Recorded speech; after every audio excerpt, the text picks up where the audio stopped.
What is up, everybody? Today we are talking about Mambo Dhuterere ne kuLiker picture ya sister wanga wakatakura zvinhu.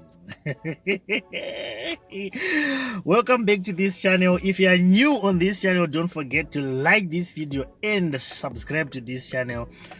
So that you not miss every time we upload my videos, and also you click the notifications bell so that every time you want to video chingonzi chingo upload chete unobva watotumirwa email kana unobva watotumirwa notification uchiziva shamani chachaya kundai chitima akanda chirauro. So today we are talking about Mambo Dhuterere. And everybody, I think nowadays you know Mambo Dhuterere. Mambo Dhuterere wakaimba song yenonzi I don't know since kudetemba, so he's very good at that, and his voice rao rinekanga muitiro karinoita kanoita kuti zvinhu zviite vaziona, and vane masongs avo akaimba mamwe anopisa zvisingaiti. Handizika imwe yacho ndakazonzwa kurova pavhale yakunzi hanzi bebi handina mari ndinotodawo kukuita sese chichichame kana uchiri kuiziva kana wakainza kana wakasangana naye. So Mambo Dhuterere zvavakaita ndezvorevo. A few days ago pane picture yakabuda yemwe musikana anga akatakura, anga asina kuzvitakura but anga akatakura, but I think I can say anga akazvitakura. Pane zvinhu zvaanga akatakura but kwete kuzvitakura but anga akazvitakura as in ane zvinhu zvaanga akatakura. So what happened is papicture iya pakabva patorwa screenshot yemusikana papanzi liked by Mambo Dhuterere. And you know what, people like my pictures every day. We always see pan's liked by Ningi. But shout out to iyo picture inets is because mwana anga akatakura zvaanga akatakura, handizika anga ine zvinhu zvake zvaanga inazvo. And then people were saying Mambo Dhuterere tinokuzivai nini muri munhu anofamba munzira dzashe, handizika like munofamba in a straight line muchinyatso kuunderline, muchinyatso kumeasure, muchinyatso make sure muchisa microscope, zvinhu zvese muchinyatso make sure zvese right. So panyaya dzerege idzi chii chikunyatsoitika Mambo Dhuterere zvazonyadzofamba sei kuti muzolike picture rakadaro? Mazorowana kupi? Ihama yenyu here yamamuchiona picture pamwe ihama yenyu yamangafollowa, but kuzosvika pakufollowa futi munhu akadaro zvambonyanya famba sei, unless kana ikanga iri hama yenyu, but kana ikanga iri shamwari yenyu kana kuti a fan, pamwe it's a fan, I don't know. So isusu tinotanga kuzobvunzisisa kuti Mambo Dhuterere mimi zvafamba sei. Guys, this story is quite something else. It's interesting kwandiri because you know what, there was a time yakamboita video naMambo Dhuterere vakati vakomana muchagena rotungidzwa, muchabvira mese, muchabaka zvenyu kuita zvinhu zvekuita zvamuita izvi. Inyaya yekuti murita basa rekurovana, muchitsotsonyana, muchirovana mahumba every time. Handiti muchapera ende muchaona moto. Handiti vakataura zvinhu zvinotyisa Mambo Dhuterere.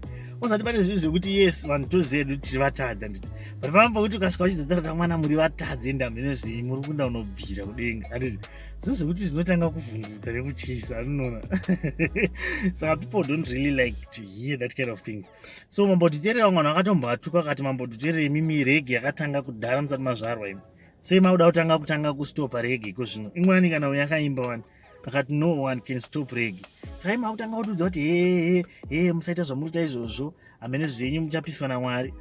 Imi Mambo Dhuterere, handiti vanhu vakatanga kutukirira vakataura zvakasiyana siyana, anoona.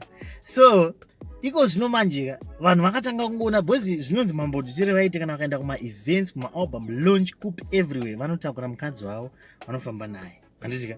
Ine ndakatomboona iseti komende yavamwe sister vachiti Mambo Dhuterere chimbosiyaiwo mukadzi padheni, handiti kuti tiwanewo mukana nemi, because mai Dhuterere vanenge vangoripo vakagadzirira vachimeka shoti baba vaso zvese zviri right.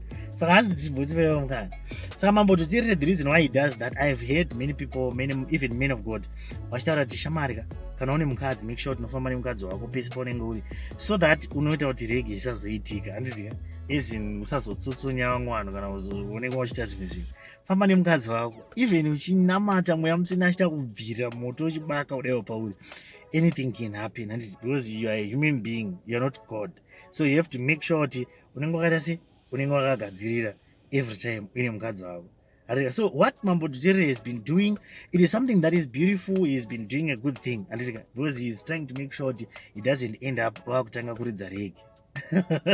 vanhu vakutanga kutsotsonya because semunhuwo zvai like munhu anozikanwa pamwana unenge vachidai so handiti like vachizikanwa vachidiwa vachita sei. Saka he had to make sure kuti vaita izvozvo. Saka kuzoona manje munhu akaita saMambo Dhuterere vachiona zvinhu zvakaita sezviya ona tisati tatasa nyaya yekuti Mambo Dhuterere vakalaika picture razosvika sei patimeline yaMambo Dhuterere. Ndo pane mubvunzo vanhu vakawanda kuti timeline yenyu mazorekomenderwa epicture yakadai so neInstagram how, because Instagram zvainoita manje inorekomenda zvinhu zvainoona kuti ndo zvanogara vachisecha.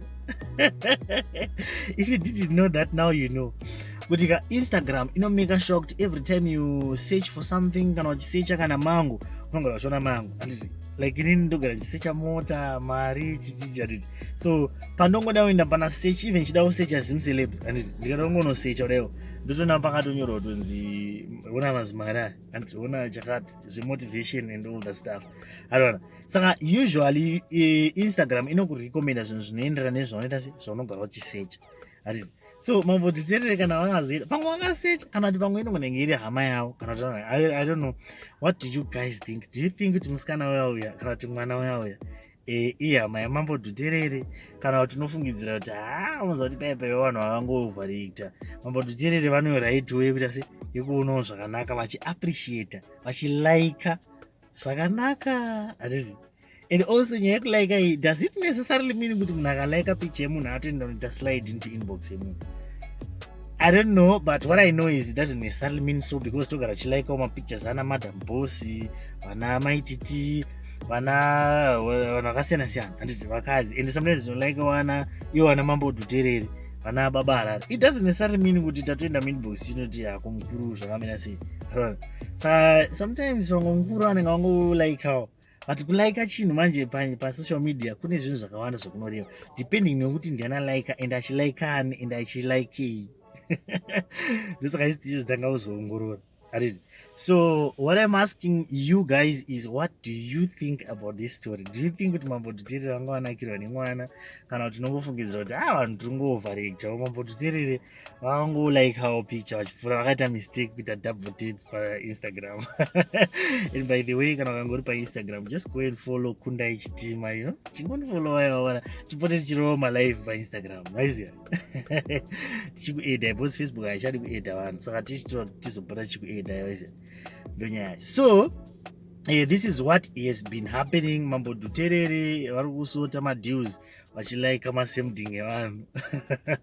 So I want you to tell me what you think, and I will see you in the next video.